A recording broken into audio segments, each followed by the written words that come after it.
Hello and welcome to SCAN's Community Connections. My name is Tom Hayes. I'm Director of Customer and Community Relations for New Jersey Natural Gas and your host for today. And we appreciate your being here. We also appreciate having a wonderful guest with us today, Lieutenant Brennan Heinsman from the Salvation Army in Red Bank. Yes, thank you for having me. Absolutely, welcome, and we really appreciate your taking your time out of your day to be here.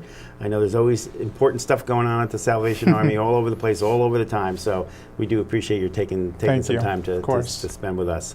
So basically we're going to talk about things that go on at the Salvation Army. So let's start off with what kinds of services really are provided by the Salvation Army? So the Salvation Army in Red Bank focuses on a number of different programs all throughout the year.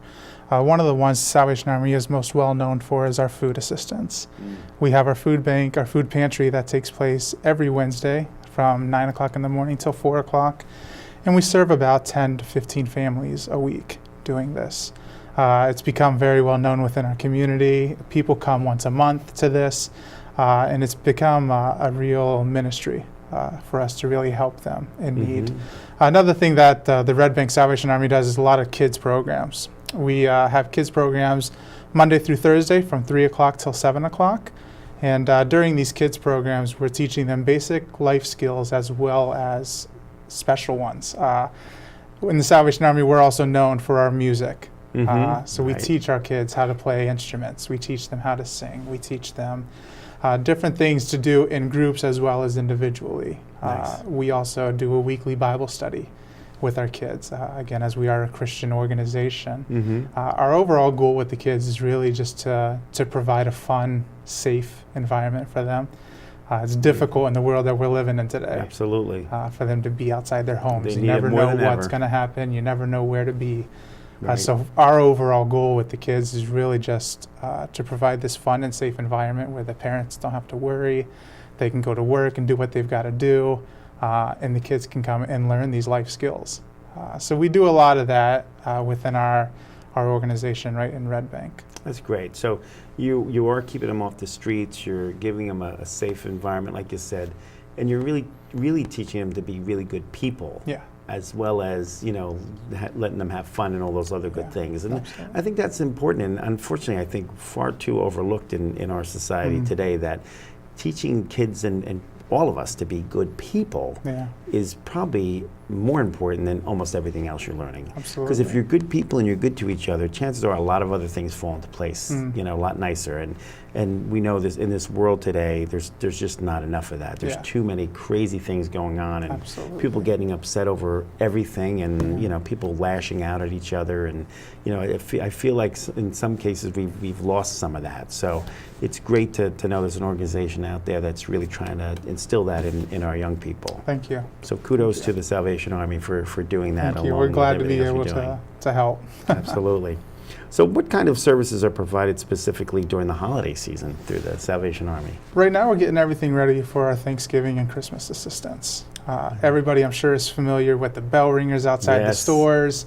It's all not the holidays without the bell ringers. So you can never go away because it's going to ruin everything. It's hard to believe it's here already. Yeah. We're visiting the stores right now, trying to secure locations. It's a lot of work. I don't think our viewers realize how hard it is to get spaces. I happen to be involved with the Salvation Army, and I know it's hard, and sometimes you can't rely on the same stores and all that to come back year after year. Things change, and I always feel like, hey, Salvation Army's been there forever. I understand that all these organizations feel like they have to be fair to everyone and all that, but a lot of times you feel like the Salvation Army's been there for 50 years, and all of a sudden they're told one year that they can't go back, and it's a shame. I don't think anybody else is saying, well, why are they there and we can't be there? When we've been there and you have history, I think these companies should stand their ground and say it's the right thing to do. Come back every year. It's hard. It's hard. We try to roll with it. We understand that everybody has their reasons and their protocols, and God is good. He'll still provide for us in many different ways. Right. So we're trusting Him with that. But we're getting things ready for our Thanksgiving and our Christmas assistance. We're doing our Thanksgiving food distribution again this year. Last year we served about 1,100 families food. Just so they can have a Thanksgiving meal. And when I say a Thanksgiving meal, I mean a real Thanksgiving meal. Right. It's not just a can of soup or something. We give them turkeys. We give out the stuffing. We give out the the works. That's great. So it's a great opportunity. And then right after that, we're leading straight into our Christmas assistance, where we do the same thing for our Christmas food distribution. Right. And then we're providing them with toys for the children. That's a big part of your mission, right? Yeah. So last year, I think we served 600 families with toys. Wow. And it's just it's a great privilege, you know, that the Lord will use us in this way. And we're always so humbled to be a part of it. But it's a great time of year.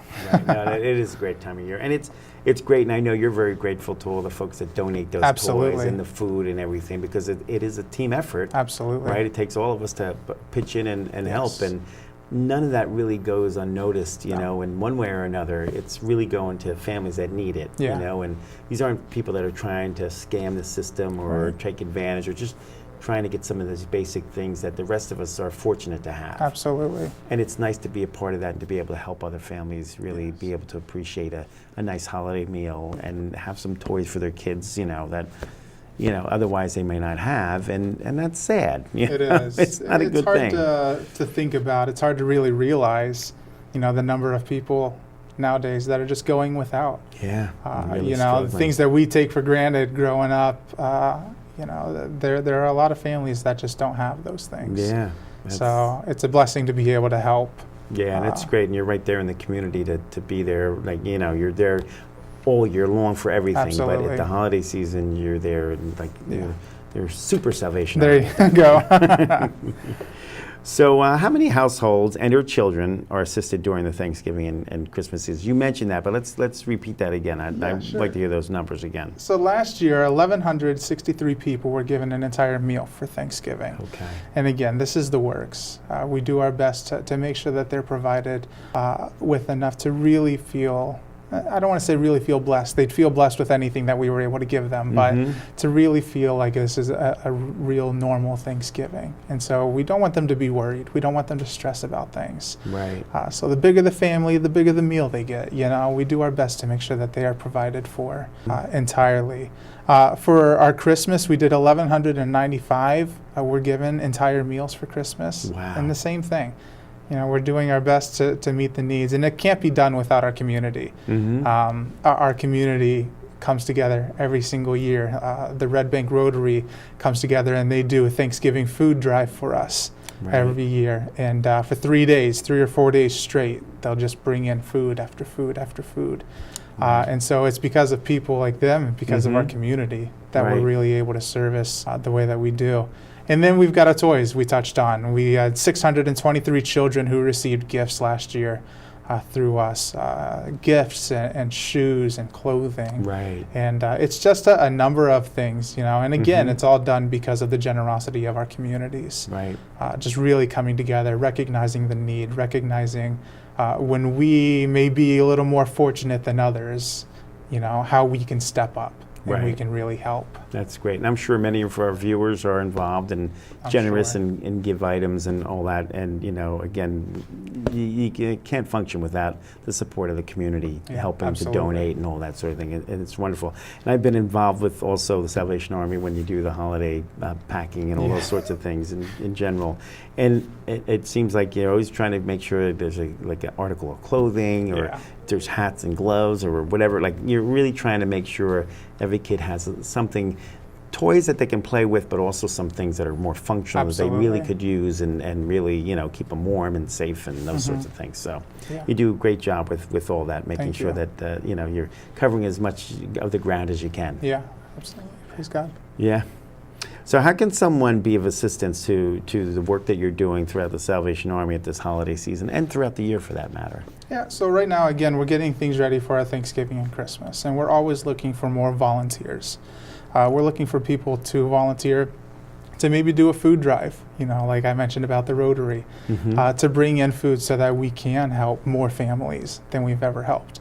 The truth of the matter is the need is more now than it's ever been. Yeah, it's sad. You know, it's not dwindling. It's not going away. It's just growing. It seems like the economy hasn't picked up. Sandy Sandy hit and made things worse, and you know, and just the economy isn't turning around the way it should. You know, so there are people who are struggling more and more, and you know, people losing jobs, and you know, all kinds of issues that are facing our community. Absolutely. So we're always looking for volunteers, for donors, people just willing to maybe just to give a little bit of time, you know, come in and help us pack some of the Thanksgiving bags.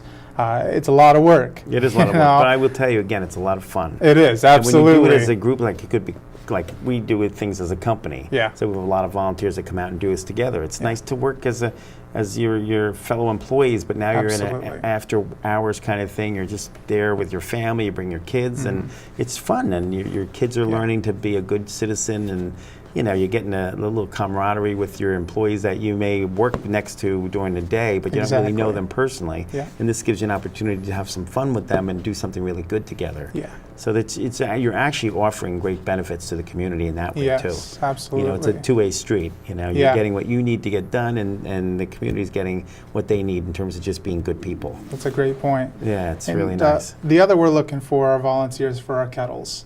You know, yeah, the kettles. The bell ringers, it's harder and harder to fill those locations. And you know, it's a shame, because I've done that too. It actually is a lot of fun. It is. And I always say, like, you know, I ring the bell and I ask everybody, if they can't give, I'd say thank you anyway. It's like, some people just aren't in a position to give that day or something, or maybe having a bad day. Yeah. You know, I don't fault them. If you can, great. If you can't, don't worry about it. And maybe next time you go to the store, you'll be able to throw something into the bucket. But I just think it's great. I think ringing that bell is just like, it's almost magical. Yeah. You know, and I actually love it when it is colder. Yes. And if it snows, it's even spectacular. You know, and when you're in a lot of these stores, people go in and out. It's like part of the whole holiday season. I think it's actually like it's uplifting. It is. It puts people in a real good mood. You know, and I know the bell gets obnoxious sometimes, but you know, when you're ringing it the whole time, you feel like, oh my gosh, this bell, I'm ringing, I'm ringing. But you know, it's the person's walking by for 5 seconds that nobody else is hearing it the whole time. Absolutely, you know, if you happen to be in a store where you're right at the door and the cashier can hear it the whole time, maybe that might be annoying to them. That's right. But most of the stores I've been at, you're kind of outside, and you know, you're not really in people's faces, and you know, people just hear it as they go in and out. And I think it's great. So we're looking for that work as well. People willing to come and help us with it. You know, we're always encouraging families to come and try this. Maybe a new tradition that they can do with their children. It used to be that took place a lot. You know, that the parents would always encourage their children during this time of year to give back into the community, even as children. And this is one of the ways that they would encourage them to do so. Right. So we're always looking for more families willing to come and be a part of it. Right. That's great. And I think that is a wonderful experience for families. Yeah, absolutely. Again, holiday season with that, but even all parts of the year, wherever they can help and volunteer their time, and doing things like that together is really great. And I know, you know, as a company, we are always encouraging that. And I know as a Salvation Army, you guys are always encouraging that. So it's not that there aren't things to do. Sometimes I think families are so, you know, busy with everything else in their lives that they find it hard to really get to those kinds of projects. But they should try to turn that focus and really try to get to those experiences, because it's a great family time, and you're really teaching your children how to be good people. Yeah, absolutely. You know? And if there's one way, you know, if there's one hope for me personally as a father, it's that this world will change. Right. You know, for the better. Exactly. And how does that happen? Right. You know, except for us being the example to our own children. Right, for sure. Just for the hopes that when they're older, that they'll live in a better world. Right. You know, things will be different. So we're closing up, but I just want to make sure we get the information. If somebody wanted to contact you, how would they get a hold of you? What's your website? Yeah, our website is salvationarmynj.org/redbank. And they can go there. You can sign up to volunteer on our website. And you can see the different things that we're doing as well. Our Facebook is connected to our website. Great. And our phone number is 732-747-1626. Perfect. And we're always there, willing to answer the phone, hopefully answer any questions you might have to help. Very good. Well, thank you for your time, Lieutenant. We appreciate it. And thank you to our viewers. We're going to take a break here, so we hope you come on back for part 2 of this wonderful program. Thanks, and have a good few moments till you come back. Now's a great time to make your home more energy efficient, and the New Jersey Natural Gas Save Green project is here to help. Take advantage of rebates and incentives up to $15,000, designed to make your whole house more comfortable, improve performance, and save you money. Upgrade your older, inefficient heating equipment, central air conditioning system, and water heater with money-saving, high-efficiency equipment. But don't stop there. Your new equipment will have to work harder, wasting energy dollars if your home is not properly weatherized by reducing air and duct leaks and installing proper insulation. Call the Save Green Project at 877-455-NJNG or visit SaveGreenProject.com, and we'll help you get on the road to maximum energy efficiency and savings and explain how you may qualify for up to $15,000 in rebates and incentives. Call Save Green at 877-455-NJNG. Hi, and welcome back to Community Connections. We're pleased to have you with us here at SCAN, and we're also pleased to have another wonderful guest with us, and that is the amazing Sue Collin, who's the Executive Director of the Ronald McDonald House. So how are you? I'm great, Tom. Thank you for having me today. Oh, pleasure. It's always great seeing you. We go way back, don't we? We do. We both served on the board of Ronald McDonald House for many years, and I, turned out to be nothing, and you became the whole head of the whole organization. Well, isn't that just great? It is great. The gas company is very lucky to have you. Oh, please, but you do a wonderful job, and it's it's nice that you've had so many years of experience there before becoming the executive director. That it's great. So you've seen both sides, which is nice. It certainly has helped. The passion's there, and it helps grow the business every day because of it. Yeah, that's great. So tell our viewers a little bit about the organization. Kind of give them an update, some folks know the organization. They see the information at the McDonald's restaurants and all that, but some people not really know what happens at the Ronald McDonald House. Well, what we actually do is we provide a home away from home for families who have children who are ill. And it does not necessarily mean the child has to be in the hospital. The child could actually be going through outpatient therapy, or the child could have an ongoing situation. And I'll give you an example. Possibly they were born with cerebral palsy and they have to come for therapy, and the parents live more than 10 miles away from one of our locations, so we provide a room. And it's not just a room, Tom. It really is a home away from home. When you walk into the house, it's a house that has 8 rooms. Every room has their own bathroom. And it's a house that has a huge kitchen and a wonderful living room and a great playroom. Oh yeah, those playrooms. We also provide everything you could possibly think of that you have in your own house. So we have your laundry detergent, but we also have an awesome laundry room. There's a resource room, there's the library. So if the child is going to miss classes, we have a partnership with local teachers that are willing to come in to help tutor. We ask no information from the family except that we need to hear from the medical facility that their child is being taken care of by that doctor. It does not matter how long. It does not matter what the situation is. We never ask about the diagnosis. Usually the family will share with you because you wind up living with them. And that's a great feeling when they're willing to share because they need somebody to talk to and to vent. The most important part to it that I think is most people don't know on the outside is that we are a home. We want to make sure that you feel like you're in your own home. They have their own bathroom. It's a very private setting, but when you're in the common area, you can talk to anyone. You can enjoy whatever we have in our kitchen. You can enjoy whatever we have in our playroom. And if they need something, all they have to do is ask. As the family gets ready to go home, we make sure that they say, what can we do for you? They always say, what is it that you need? We say nothing except let us know what's happening with your child. And if they want to do any type of monetary donation, it's $10 a night. But we don't ask for it. It's only if they want to do that. The only other stipulation is you have to be more than 10 miles away from our house. So the location, that's it. And we're very happy. We've been around for 30 years. So that's a good thing. That could also be considered a bad thing. So that means for 30 years we've needed to help families who have children who are ill. But we're there. And that's a great, great opportunity. Many people ask what the relationship with McDonald's is. McDonald's is a huge corporate partner. It's because of McDonald's the house actually started. But they really don't help us any other way. We do ask for a grant every year. We're very lucky. We have their name. And they help us with national partnerships. That's great. People do ask what that is. National partnership could be considered Tempur-Pedic. They provide us with our mattresses. So there's where McDonald's brand helps us. That's great. That's great. Because the rest of it is all that fundraising, right? Absolutely. And really getting those dollars in the door to really help do this great program. And you have 2 homes, right? You have one in Long Branch. Yeah, and the one in New Brunswick. Right, which is amazing. So I know a big part of being at the Ronald McDonald House, or one of the things you really try to make sure of, is that these families have a hot meal every night, right? So tell us what that's all about. That's a huge part of our mission.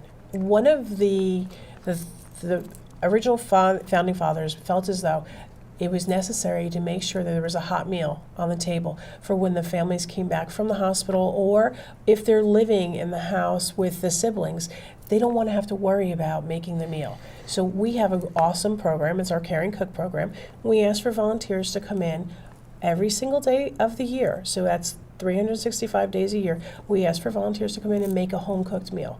It's a little hard because you don't always get volunteers to do that. So my team and I have come up with other options. We have gone to local restaurants for support, but we also go to the local companies and say, sometimes we can't get a volunteer to come in and do this Care and Cook program, but we would like to be able to do it. We don't always have the money. So some companies will say, here, spend $150 this month on what you need, and you guys make whatever you need. So we have Friday where during the winter we'll make soup, pot soup, and we'll freeze it. We'll make turkey breast and salads and stuff. We'll try to do everything. During the summer we had barbecue Fridays. So it's a little bit of everything, and it gives an opportunity for a company who would not normally be able to come in to cook because they don't have 40 or 50 team members. They can come in and just give us a check, and we recognize that. Right, that's great. That's really, really nice. And again, having all those volunteers that come in and do that, and it's called Care and Cook. Care and Cook. So, that's you always need volunteers, as most nonprofits really need help, and it defrays the costs and all that. So that's another good way that folks can get involved and really help in their community and help these families that are really struggling, and really a lot of them in very serious situations, and you're just trying to make life a little easier for them, right? So that's good. Now, I know you're celebrating, as you mentioned, the 30th year. So what sort of celebrations do you have for your 30th anniversary? Well, we are honoring Dr. Meg Fisher, who is the head of pediatrics at Monmouth Medical. Great person. And it was Meg's idea to come up with a birthday party theme. So we're having a gala in November. But we've been celebrating the 30th year all year round. Every time a Care and Cook group come in or a volunteer group come in, we talk to them about why we've been around for 30 years and how important it is to be involved in the community and build awareness. One of the hardest parts for me to get over is McDonald's is in our name. And people think because McDonald's is in our name, they pay for everything. So it's great that they're in our name, and it's fantastic that they give the support that they give. Yet the basic community out there, it's public awareness. And as the groups come in, we've been talking about how we've been around for 30 years, and it's the good fortune of having McDonald's be part of us. It's a national brand. It's phenomenal. And yes, they do support us financially, but it's not everything. Right, sure. We need and you have like owner-operators involved, right? We do. I know you have some great ones on the board and all that, right? And we have owner-operators that may not be on our board, but will support us whatever we need. Whether it's 4th of July, they'll send burgers and dogs and stuff for barbecue. Whatever it is, they'll just go into their pocket and help us with. That's really nice. Now, I know you do like special things for the holidays, right? So we do. So what are those special things that you do? We have an adoptive family program. So all of our families that stay with us this past year, we think about the fact that they've gone home, but it's not always. It's great that they go home, but it's not always as easy as one would think. We try to make sure that we kind of help make the holidays a little bit easier because their bills follow them, and the hardships are still there. And we all know, as parents, you're always worried about what if. So we adopt our families back, and we ask them to give us an idea of what they need. Most of the time, they'll say no, but because they've lived with us, we'll have an idea of what it is that their needs might be. It might be that dad travels to work, and he could use a gift card, or mom is just going back to work now because she was off for family leave with her child while the child was ill, and maybe she could use something from Target. So we try to adopt them back and give them a little bit personalized gifts, but it's really from our heart to let them know that we're thinking about them even though they're not with us anymore. That's sweet. That's really nice. it's amazing that you offer those services, and really at a time of need. And it's, as you say, like a home away from home for families. And literally, some families I know are there for months, right? Like, Well, we've had families stay with us for as little as 1 day or as long as 3 years. right. And it's just keeping them close. That's our goal. Yeah, it's amazing. So, what is the significance of the Pop Tab program? I know our employees are always collecting those Pop Tabs, and I'm always driving over there and dropping off bags and bags of them. Without the Pop Tab program, Tom, I can honestly say that we would not be able to cover our utility bills. It comes in fast and furious, and it's awesome. The kids do save them in schools, churches save them, local restaurants save them, etc. But we recycle them. And that money that we get from the recycled metal, we actually turn right back into our operating costs. So it helps us buy all those paper towels and the gallons of Right. milk and pay for the light and everything else that we need. We have a house. They're huge. You know, we have 8 rooms in Long Branch and 6 rooms in New Brunswick, so the bills are high. Right. And it's interesting because it's just that little tab It at is, the that top of little your tiny soda tab. can or whatever you're matters. drinking. That little, you break it off and you put it in a little baggie and you keep collecting, and before you know, you got bags of them. The best is when the kids, when we go into a school show and they've saved $1 million. Wow. And we bring Ronald in, and it's a great, and they really understand because they know that that's going to turn into money for us. That's It's an amazing. easy way for people, and it builds awareness for us too. So is that how that works generally? That if you save $1 million, you get to have a Ronald come? show? Yes. Yeah. No, Yeah. no kidding. That's great. And it's actually, it's an awesome show that he does. He throws all different titles. He has a anti-bullying show. He does a show just on healthy diet. So all really hot topics, and that's part of McDonald's, and that's part of their support that they give us. That's great. That's really wonderful. And all from a little Pop Tab. All from that little tiny tab. Yeah, that's really And the amazing. tabs that are on soup cans now too. Nice. So that's actually good for you, right? That when you It's see new awesome. ones coming in, you're like more as opposed to Yes. less, right? And It's that's labor excellent. intensive, but it's a good labor. Yeah, yeah, and it's just a cool thing that everybody can do. Yep. So our viewers can do that at home and start collecting them, and you know, before you know it, you'll would have like them. Yes. So. And they could always call us. Yes. Okay. Which is great. So what are other ways the community can help your organization? Well, very important is we are a house. So we have the same trials and tribulations that we personally have. We always have yard work that needs to be done, and the gas company's been very good to us. We do In love the that spring, flower planting. Yes. We do love doing that. But we always have Yeah. different projects to be done. We always have painting to be done and windows to be washed. More importantly, though, we would welcome anyone to come in for a tour because you never know. And a fresh set of eyes comes in, and they can point things out to us that we may not necessarily think we need, Right. but then they've seen it, and that's where it's really important. Yeah, that's true. And you never know who's walking in the door. It could No. be somebody that owns a furniture store, or it could Right. be somebody that does carpeting or whatever. And next thing you know, you can get that donated instead of you having to spend the money you're raising to keep the upkeep going. And other groups might actually be able to provide those services. Or Yeah, every whatever it couple might of years be. we have to redo our family rooms, and every couple of years we have to just freshen up the house. It's Sure. 30 years old. Yeah. And they're big capital projects, and everything adds up. But when you have a group come in that's never been there, it's inspiring because they see things that we don't see. That's great. So we've got like a few seconds left. Tell us what website, how do people get a hold of you? They can get a hold of me either by calling 732-222-8755, or our website is www.rmh.cnj.org. Great. So that's great. So hopefully our viewers will reach out to you and Absolutely. support you and volunteer and donate and all those wonderful things. So thank you, Susan, for being here. We really appreciate it. It's been great seeing you again, and thank you for your time. Thank you to our viewers for spending time with us, and we hope to see you for the next program. Thank you.